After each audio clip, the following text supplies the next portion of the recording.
Здравейте, деца! Искате ли да се представите? Аз съм Алекс. А ти кой си? Георги. Доколкото знаете, аз съм Алекс, защото бях чели 2 видеа. Да, 2 видеа има с Алекс. Него го познават. Говорете по-високо. Я кажете сега, вие учите ли? Ходите ли на училище? Да. Добре. А сега сте към края на първи клас. Да. Кои са най-интересните предмети в училище? Физическо. Това не е предмет. Как ще не е предмет? Математика. Математика. Гоша, на теб какво ти харесва? Английски. Английски? Добре. Айде, Алекс, ти първи. Гледай насам към камерата и кажи тази година по математика, кои са най-интересните неща, които научи. Научих от 10 да броим до 100. Научих ето 10, 20, 30, 40, 50, 60, 70, 80, 90, 100. Добре. А Гоше, ти по английски какво е най-интересното нещо, което научи? Че работим такива бебешки задачи в учебника. Добре, можеш ли да кажеш нещо на английски, което си научил тази година? Док Док? означава куче. Добре. А нещо друго? Песничка или нещо сте научили? Банана. Банана, добре. Научили сте значи думички? Да. Добре. Ако сега ви гледа някой детенце, което е в детската градина и още не е стигнало до училище, но скоро ще започва училище, какво ще му кажете за училище? Какво ще му разкажете? Алекс, започни ти. Че е малко по-трудно детската градина, защото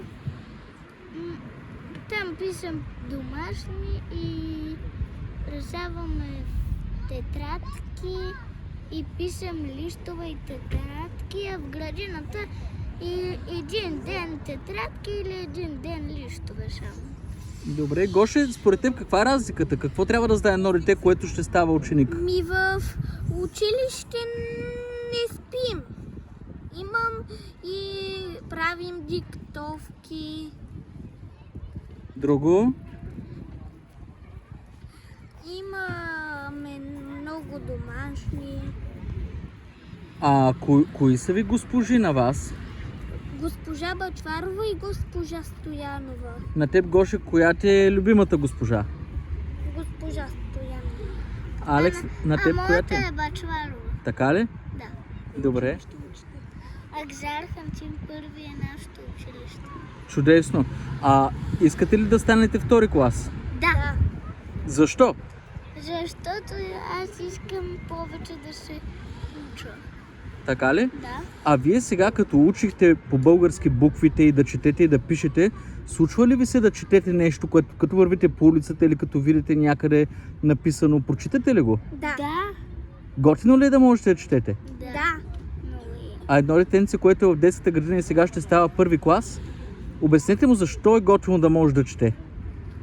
За да можех да разчете знаците, да разбира какво пише, да може да чете от буквара и... А кои са най-забавните неща? Гоше, кажи ми, кои са най-забавните неща, които четете в училище? Текстове. От четанката? Да, и от буквара. А можеш да ми кажеш, сещаш ли се за някой забавен текст от четанката или от буквара? Аз съм българче. А знаеш ли го? Можеш ли да го кажеш? Да. Айде, кажи го. Аз съм българче и силна майка мене родила. С хубости и блага е родината ми мила. Аз съм българче, обичам наши планини зелени. Българин да се наричам, първа радост е за мене. Аз съм българче свободно, в край свободен аз живея. Всичко българско и родно любя, тачо и милея. Аз съм българче и расна, ни велики славно време. Син съм на земя прекрасна, син съм на юнашко племе. Браво, Иван Вазов. Гоше. Браво, точно така, Иван Вазов.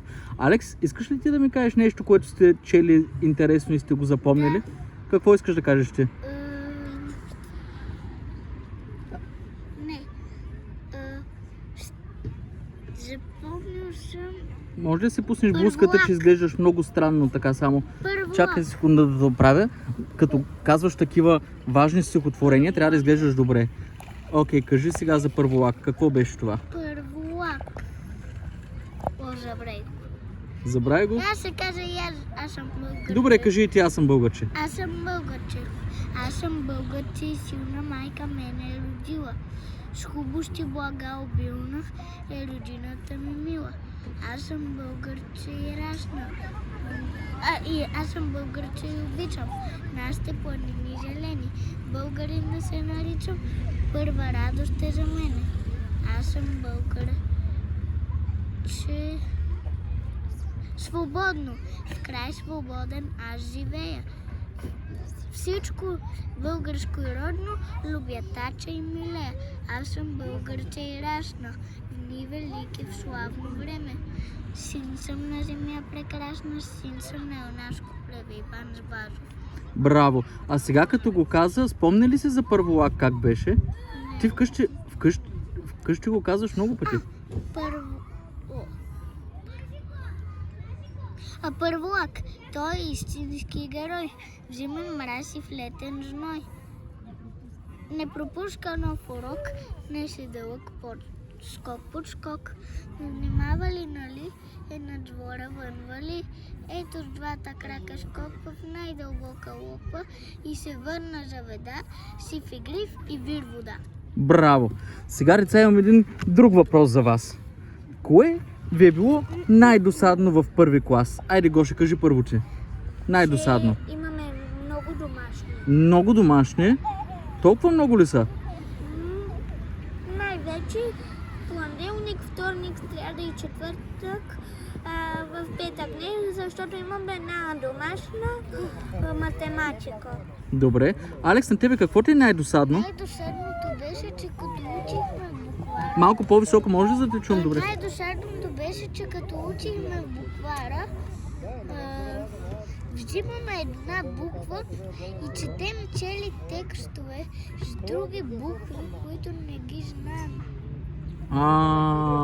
И подреждаме пъзели с други букви, а пък учим, например, буквата А, подреждаме други букви. Ясно. Добре. Какво си пожелавате за втори клас? Какво искате да научите във втори клас? Таблицата. Таблицата? Да. Добре, Гоши, ти? Таблицата. И ти таблицата? Двамата искате да научите таблицата? Да. Добре. Благодаря ви за това интервю. То ще бъде в канала на Алекс. Нещо искате ли да кажете за чао? Какво ще пожелаете на някой, който ще стане първи клас сега? Да отличник. Успех. Да е отличник? Да. Добре. Успех. Айде, приключваме.